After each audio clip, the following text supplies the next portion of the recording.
procrastination est l'ennemi de la productivité. Le fait de reporter constamment vos activités et vos responsabilités est un frein à votre progression dans la vie. Lorsque vous rêvez d'un changement, l'excitation prend inévitablement le dessus et vous finissez par essayer de faire trop tôt. Le moyen le plus efficace que je connaisse pour lutter contre cette tendance consiste à utiliser la règle des 2 minutes, qui stipule: lorsque vous créez une nouvelle habitude, ce processus doit durer moins de 2 minutes. Vous constaterez que la majorité des habitudes peuvent se réduire à 2 minutes.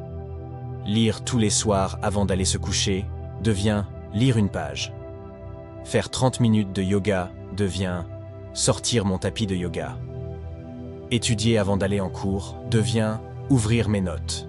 Plier le linge devient plier les chaussettes. Courir 5 km devient mettre mes chaussures de jogging. L'idée est de rendre vos habitudes aussi faciles que possible pour commencer. Tout le monde peut méditer 1 minute, lire une page ou ranger un vêtement. Et, comme nous venons de le dire, cette stratégie est particulièrement efficace. Car une fois que vous avez commencé à faire ce qu'il faut, il est beaucoup plus facile de continuer. Une nouvelle habitude ne doit pas être considérée comme un défi.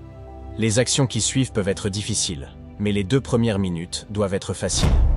Ce que vous voulez, c'est une habitude passerelle qui vous conduise naturellement sur un chemin plus productif. Vous pouvez généralement déterminer les habitudes passerelles qui mèneront aux résultats souhaités en définissant vos objectifs sur une échelle allant de très facile à très difficile.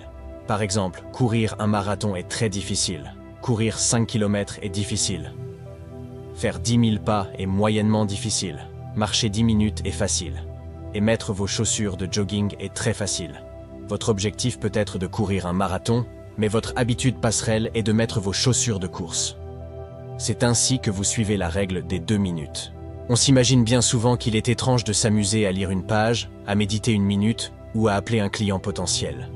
Mais le but n'est pas de faire une chose. Le but est de maîtriser l'habitude de manifester sa bonne volonté. Une habitude doit être établie avant de pouvoir être améliorée.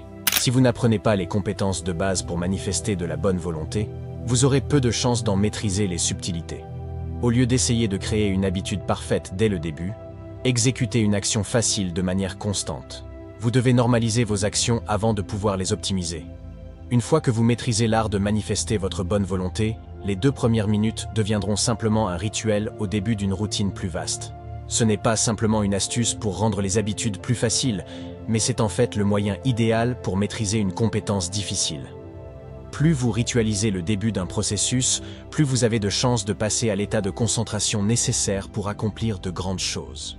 En effectuant le même échauffement avant chaque séance d'entraînement, il est plus facile d'améliorer ses performances. En suivant le même rituel de création, vous facilitez l'introduction dans le dur travail de la création. Facilitez le démarrage du processus et le reste suivra. Pour certaines personnes, la règle des 2 minutes peut être une simple astuce. Vous savez que le véritable objectif est de tenir plus de 2 minutes, donc vous avez l'impression d'être un peu trompé sur le principe. Personne ne souhaite réellement lire une page, faire des pompes ou relire ses notes. Et vous savez parfaitement que c'est un stratagème pour parvenir à un résultat, vous n'êtes pas dupe. Si la règle des 2 minutes vous semble un peu artificielle, essayez ceci. Exécutez une action pendant 2 minutes, puis arrêtez-vous. Allez courir, mais arrêtez-vous au bout de 2 minutes. Commencez à méditer, mais arrêtez-vous au bout de 2 minutes. Étudiez l'arabe, mais arrêtez-vous au bout de 2 minutes. Ce n'est pas une stratégie pour commencer une action, c'est l'ensemble du processus. Votre habitude ne peut durer que 120 secondes. Un de mes lecteurs a utilisé cette stratégie pour perdre plus de 45 kilos. Au début, il allait à la salle de sport tous les jours, mais il n'y restait que 5 minutes. Il faisait de l'exercice pendant 5 minutes et partait dès que son temps était écoulé. Au bout de quelques semaines, il regarda autour de lui et se dit « Bon, je viens tous les jours ici, de toute façon. Je pourrais peut-être rester un peu plus longtemps. » Quelques années plus tard, il avait perdu tous ses kilos superflus. Le fait de tenir un journal est un autre exemple. Coucher ses pensées sur le papier peut être bénéfique pour tout le monde, mais la plupart d'entre nous abandonnent au bout de quelques jours ou évitent complètement cet exercice qu'ils considèrent comme une corvée. Le secret est de ne jamais franchir la limite et d'aborder cet exercice comme un jeu. Greg McKeown, consultant britannique en leadership, a développé une habitude de journal en écrivant avec parcimonie. Il arrêtait toujours d'écrire avant que cela ne devienne compliqué. Ernest Hemingway croyait au même concept, quel que soit le type d'écriture. Le meilleur moyen de bien écrire est de toujours s'arrêter quand on a l'inspiration, avait-il déclaré. Des stratégies comme celle-ci fonctionnent également pour une autre raison. Elles renforcent l'identité que vous souhaitez construire. Si vous allez à la salle de sport 5 jours de suite, même si vous n'y restez que 2 minutes, vous allez commencer à changer votre identité. Vous êtes motivé pour être en forme. Vous êtes déterminé à devenir le genre de personne qui ne rate aucun entraînement à la salle.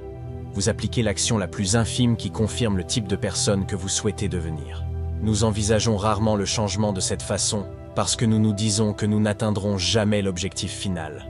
Mais mieux vaut ne faire qu'une pompe que de ne rien faire du tout. Une minute de pratique de la guitare vaut mieux que rien du tout. Une minute de lecture vaut mieux que de ne jamais prendre un livre. Il est toujours préférable de faire moins que ce que vous espériez que de ne rien faire du tout. À un moment donné, une fois que vous avez pris l'habitude et que vous l'appliquez tous les jours, vous pouvez associer la règle des 2 minutes à la technique dite du façonnage de l'habitude pour adapter votre habitude à votre objectif final. Commencez par maîtriser les 2 premières minutes de la plus petite version du comportement. Ensuite, passez à une étape intermédiaire et répétez le processus en vous concentrant uniquement sur les 2 premières minutes et en maîtrisant cette étape avant de passer au niveau suivant. Vous finirez par appliquer l'habitude que vous espériez acquérir initialement tout en gardant le cap sur son processus d'intégration. Les 2 premières minutes du comportement. Presque tout objectif de vie important peut être transformé en un comportement de 2 minutes. Je veux vivre longtemps et en bonne santé. Cela signifie que je dois rester en forme. Rester en forme nécessite que je fasse de l'exercice. Pour cela, je dois me changer et mettre des vêtements de sport. Je veux avoir un mariage heureux. Pour ce faire, je dois être un bon partenaire. Cela nécessite que je fasse quelque chose chaque jour pour rendre la vie de mon partenaire plus agréable. Pour y parvenir, je dois prévoir les repas pour la semaine prochaine. Dès que vous avez du mal à vous en tenir à une habitude, vous pouvez appliquer la règle des 2 minutes. C'est un moyen simple de rendre vos habitudes plus faciles.